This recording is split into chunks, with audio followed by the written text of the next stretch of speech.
जैसे बिन पाली मछली तड़पती है ना, कांग्रेस भी बिन सत्ता के वैसे ही तड़प रही है। खड़गे जी कश्मीर में तड़प रहे, राहुल गांधी जी विदेश में तड़प रहे, कुछ नहीं होता।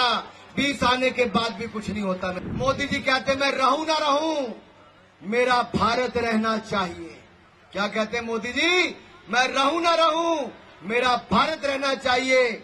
और राहुल गांधी कहते हैं भारत रहे ना रहे, मेरी कुर्सी रहनी चाहिए, मेरी कुर्सी रहनी चाहिए। भारत के पैसे पर, भारत के टैक्स पेयर पर आपको सिक्योरिटी भी मिलती, सब सुख सुविधाएं मिलती हैं, लेकिन दुनिया के अन्य देशों में जाकर भारत का अपमान करने में राहुल गांधी कोई कसर नहीं छोड़ते। यहां भारत जोड़ो यात्रा चलाते हैं और विदेश में जाकर भारत तोड़ने वालों के साथ बंद कमरे में गुफ्तगू राहुल गांधी करते हैं। जो लोग नारा लगाते थे भारत के टुकड़े हजार इंशाल्लाह इंशाल्लाह, जो भारत का नामो निशान मिटा देना चाहते थे, उनके साथ जाके राहुल गांधी खड़े हो जाते थे, कांग्रेस के नेता खड़े हो जाते थे, उनको अपनी पार्टी में शामिल करवा लिया। दिल्ली से लोकसभा की टिकट राहुल गांधी जी ने दे दी। अरे भारत के टुकड़े करने वालों को अपनी पार्टी में शामिल करवाते हो, हिंदुस्तान को कितना बदनाम और अपमानित आप बाहर करोगे। अरे बड़ी मुश्किल से आप नेता प्रतिपक्ष बने, लीडर ऑफ ऑपोजिशन बने।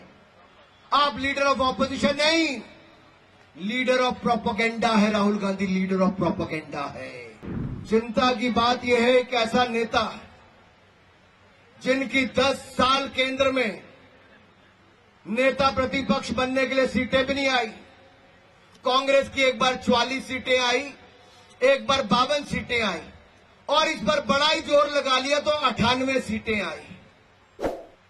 अरे खड़गे जी, ये तानाशाही मानसिकता छोड़ दीजिए। ये तानाशाही मानसिकता है राहुल गांधी और कांग्रेस पार्टी की, जो 98 सीटें पाकर कहते हैं कि 20 सीट और आ जाती तो हम ये कर देते। अरे 20 सीट और आती तब भी कुछ ना कर पाते। देश की जनता ने पूर्ण बहुमत की सरकार बनाई है तो मोदी जी के नेतृत्व में भारतीय जनता पार्टी एनडीए की बनाई है। अरे चुनावों से पहले जो गठबंधन हुआ, उस गठबंधन के कांग्रेस के सारे दलों की सीटें मिला लो, जो इंडी अलायंस है उसकी सीटें मिला भी लोगे तो इनकी सीटें 190 भी नहीं होती। 20 हो जाती तो भी क्या कर लेते, तब भी बाहर बैठ के वही करते। जैसे बिन पाली मछली तड़पती है ना, कांग्रेस भी बिन सत्ता के वैसे ही तड़प रही है। खड़गे जी कश्मीर में तड़प रहे, राहुल गांधी जी विदेश में तड़प रहे, कुछ नहीं होता। 20 आने के बाद भी कुछ नहीं होता। मेरे भाई और बहनों, सवाल मेरा ये है आपसे राहुल गांधी जी, आप विदेश गए, जो पाक अधिकृत कश्मीर में गई, अमेरिका की सांसद इल्हान उमर, वो उन लोगों के पैसे पे वहां पर गई और जाकर कहती है हमारे जम्मू कश्मीर के बारे में और पाक अधिकृत कश्मीर के बारे में, वो पाकिस्तान का प्रोपेगेंडा करती है। लेकिन राहुल गांधी, मैं आपसे सवाल पूछना चाहता हूं, अगर हिम्मत है तो जवाब दो राहुल गांधी। विदेश में तो वहां से ही जवाब दो। अरे भारत के पैसे पर, भारत के टैक्स पेयर पर आपको सिक्योरिटी भी मिलती, सब सुख सुविधाएं मिलती हैं, लेकिन दुनिया के अन्य देशों में जाकर भारत का अपमान करने में राहुल गांधी कोई कसर नहीं छोड़ते। यहां भारत जोड़ो यात्रा चलाते हैं और विदेश में जाकर भारत तोड़ने वालों के साथ बंद कमरे में गुफ्तगू राहुल गांधी करते हैं। माफी मांगनी चाहिए नहीं मांगनी चाहिए राहुल गांधी को? मांगनी चाहिए नहीं मांगनी चाहिए? अरे दिल्ली के जवाहरलाल नेहरू विश्वविद्यालय में जो लोग नारा लगाते थे भारत के टुकड़े हजार इंशाल्लाह इंशाल्लाह, जो भारत का नामो निशान मिटा देना चाहते थे, उनके साथ जाके राहुल गांधी खड़े हो जाते थे, कांग्रेस के नेता खड़े हो जाते थे, उनको अपनी पार्टी में शामिल करवा लिया। दिल्ली से लोकसभा की टिकट राहुल गांधी जी ने दे दी। अरे भारत के टुकड़े करने वालों को अपनी पार्टी में शामिल करवाते हो। ऐसी सोच रखने वालों के साथ आप अमेरिका में जाकर जुड़ जाते हो, वहां जाकर हमारे सिख भाइयों का अपमान करते, उनकी पगड़ी का अपमान करते हो। 84 के दंगे, राजीव गांधी जी के नाक तले हुए हजारों सिखों का कत्लेआम हुआ तो कांग्रेस पार्टी के कारण हुआ। ना राजीव गांधी ने माफी मांगी, ना राहुल गांधी जी ने माफी मांगी। मेरा सवाल आज इन परिवारवादों से ये है, कि हिंदुस्तान को कितना बदनाम और अपमानित आप बाहर करोगे। अरे बड़ी मुश्किल से आप नेता प्रतिपक्ष बने, लीडर ऑफ ऑपोजिशन बने। आप लीडर ऑफ ऑपोजिशन नहीं, लीडर ऑफ प्रोपेगेंडा है Rahul Gandhi, leader of propaganda है। और ये प्रोपेगेंडा भारत को बदनाम करने का लेके चल रहे हैं। ये प्रोपेगेंडा भारत को तोड़ने वाली ताकतों के साथ हाथ मिलाने का कर रहे हैं। कांग्रेस का हाथ भारत को तोड़ने वाली ताकतों के साथ है। आप देखिए, नेशनल कांग्रेस कॉन्फ्रेंस और कांग्रेस पार्टी आज जम्मू कश्मीर में जाकर क्या कहते हैं? जिन्होंने भारतीय संसद पर हमला किया, कहते उनको फांसी नहीं मिलनी चाहिए थी।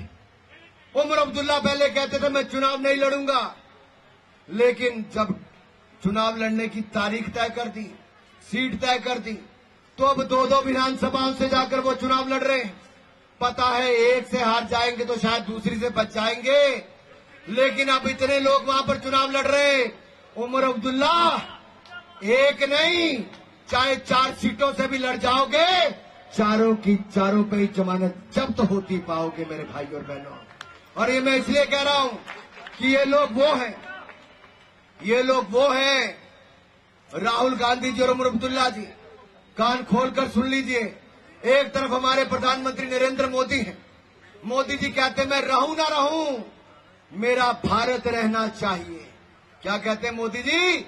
मैं रहूं ना रहूं, मेरा भारत रहना चाहिए। और राहुल गांधी कहते हैं भारत रहे ना रहे, मेरी कुर्सी रहनी चाहिए, मेरी कुर्सी रहनी चाहिए। कौन चाहिए भाई? भारत को रखने वाला चाहिए कि भारत को मिटाने की सोच रखने वाले चाहिए? कौन चाहिए? अगर भारत को रखने वाला चाहिए तो बोले भारत माता की, भारत माता की। कांग्रेस के मंच पे अगर भारत माता की जय के नारे लग जाए तो रुकवा के कहते सोनिया गांधी की जय करो, भारत माता की मत करो। ये तो इनकी मानसिकता है।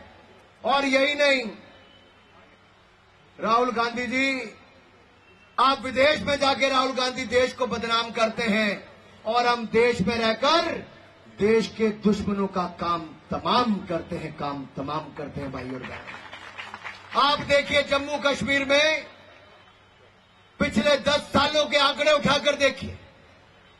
हमने आतंकवाद की घटनाओं में 70% की कमी लाए। पथराबाजी की घटनाएं अगस्त 2019 के बाद शून्य रह गई, कोई पथराव की घटनाएं नहीं हुई। ये मोदी सरकार ने करके दिया है, अमित शाह जी के प्रयासों के कारण हुआ है। वहीं दूसरी ओर आतंकवादी घटनाओं में हमारे सैनिकों का शहादत भी पहले से बहुत कम हुई। हमारा प्रयास है हमारे एक भी सैनिक की और एक भी नागरिक की जान न जाए। अभी हमने 70% कमी लाए हैं। आप हमारी सरकार बनाओ, आने वाले समय में हम आतंकवाद को जड़ से मिटाने का काम करेगी तो भारतीय जनता पार्टी करेगी। मेरे भाई और बहनों, मैं आप सबके सामने एक बात बड़ी गंभीरता के साथ करना चाहता हूं। ये देखिए, ये 1991 का कांग्रेस पार्टी का एडवर्टाइजमेंट है, मैनिफेस्टो है, उसकी एक फोटो है।